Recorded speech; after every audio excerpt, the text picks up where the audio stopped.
I'm really scared. We won't let you fall. Greetings, I'm a new student.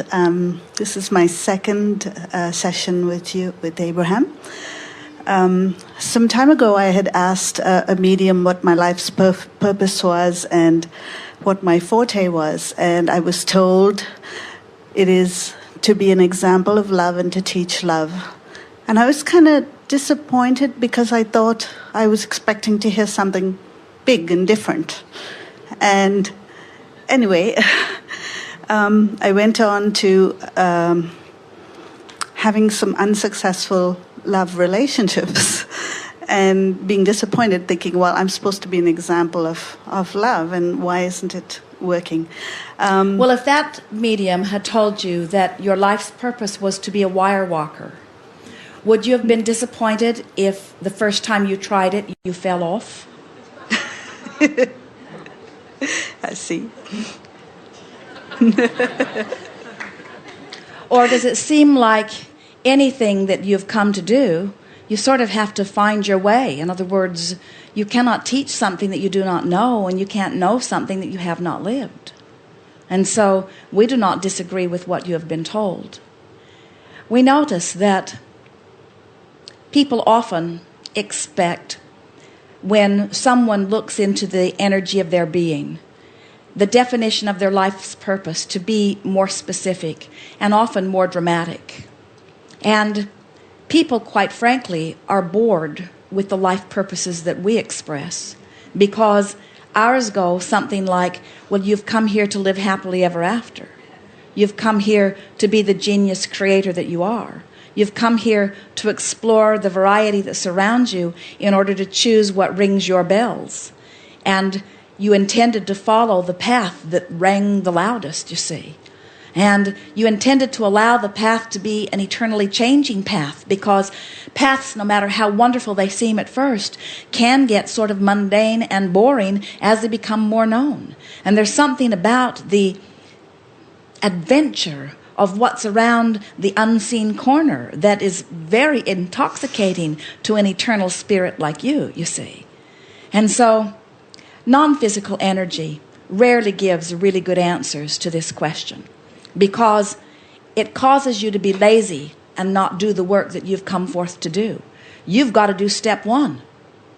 Source will do step 2. You've got to do step 3. But you're asking Source to do step 1, step 2, step 3. You're saying, what's my purpose? Tell me. Tell me, as you've seen me sift through the data of life, tell me what it is that I want. And Source wants to say to you, you choose this. You wanted to choose that. We would not step on your creative toes. We do not want to tell you what to want. Your gut will tell you that. Your intuition tells you that. Your experience tells you that. You can feel that, you see. When you're bored, you know you want more life. When you're overwhelmed, you know you want less life. When you've eaten too much, you know you want less food. When you're hungry, you know you want more. And it's not more complicated than that, you see. Life will reveal itself to you, and when you become selfish enough to follow the path that feels the best, it will be an astonishing, eternally never-ending, excited unfolding for you. I think I'm now well on my way to well-being. Just prior to that first seminar, I had experienced a bout of unworthiness and started on the path of well-being. And in my meditations, I experience communication with, and I don't know what this is, someone, through my hand moving, my arm moving. Started with a yes and a no, and then started spelling out words. And it's a bit frightening, but I even asked for a name, and it gave me a name, and I don't know what it is, but it started to answer questions. And I don't know whether I should pursue this any further or well, go with it. only if you want to. But here's the thing. Now think about what you said. You had a bout of unworthiness. And so do you think you were testing? Were you testing your connection? Were you saying, am I worthy enough to receive information? And so it turns out that apparently you are. In other words, that's the only question that you were asking. And so you began receiving information. Now let your desire for information lead it. In other words, this is a very good opportunity for you to remember that there is step 1 and there is step 3, because when you are in the receiving mode, it is not easy for you to move back and forth between the question and then into the mode of receiving the answer. So if we were standing in your physical shoes, we would identify some things, sort of in the way that you prepared to visit with us here today, some things that are important for you to know. And then sometime when you are comfortable, sit in the receiving mode and quiet your mind. And before you quiet your mind, set forth the intention. I'm going to sit and listen to the answers to these questions that I've been identifying. And then just sit and allow the thoughts to move across your mind. Esther notices, even after all of these years of receiving us, that it is easier for her to ask Jerry to formulate or to repeat her questions. In other words, she will say, I want to talk to Abraham and I want to know about this and this and this. And they will have a dialogue about it until Jerry is very clear about what it is Esther wants to know.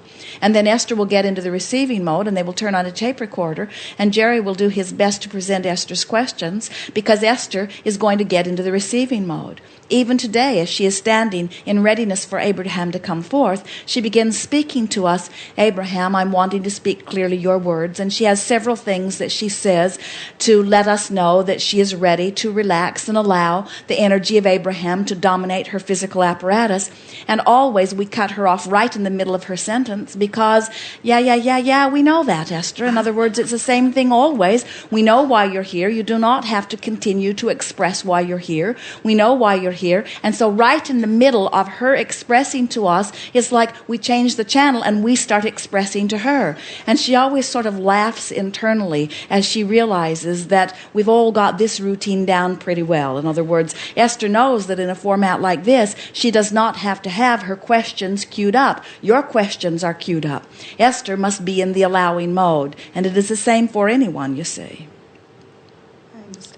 So your life's purpose is what? Your life's purpose is to be the extension of source energy. Well, why is source energy reappearing in another physical body? What's the point? Is there another picture that needs to be painted? Is there another book that needs to be written? Certainly not. There is not a picture that needs to be painted or a book that needs to be written or a book that needs to be written so that a book can be read. There is only the joyous journey of continuing to express yourself, you see. And so we are not surprised to hear you or anyone, and a lot of people say, I thought my purpose would be more dramatic. I thought that it would have more detail and more information, because it seems that when you hook up with that which you call God, that there should be some greater purpose to your experience, as if living in this body is not enough. In other words, you said something so profound as you began here. You said, I've been having issues with unworthiness. And we say, we can hear that. We can hear that even in the question, why am I here? And is the reason that you've given me really as important as I wanted it to be? It's a fascinating thing to see so many of our physical human friends disappointed when we say, you have come forth to enjoy life. Oh, you mean I'm not supposed to fix anything? I'm not supposed to get myself into dire situations?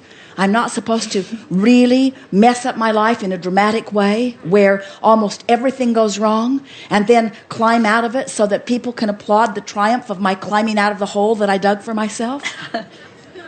And we say, you can play it whatever you want, and sometimes that drama is exhilarating. Esther talks about Hawaii being in the water, swimming across with her face in the water, looking down at the beautiful fish, looking through the clear water at the depths below. And the ground looked as if it was only about 5 or 10 feet beneath her. It was beautiful to see. And then she paddled across a great canyon. And it was like almost falling off a mountain. And the sensation was so exhilarating that Esther spent the entire afternoon just paddling back and forth across that crevasse. In other words, there is something exhilarating about contrast. And we understand that pathos can give you some adventure. But you came forth for the fun of it, for the joy of it, you see. You are a joy-seeking being. You're not a problem-seeking being. You're not a trouble so that I can find a solution-seeking being. You're a joy-seeking being. And the medium said to you, you've come to connect with the energy of love.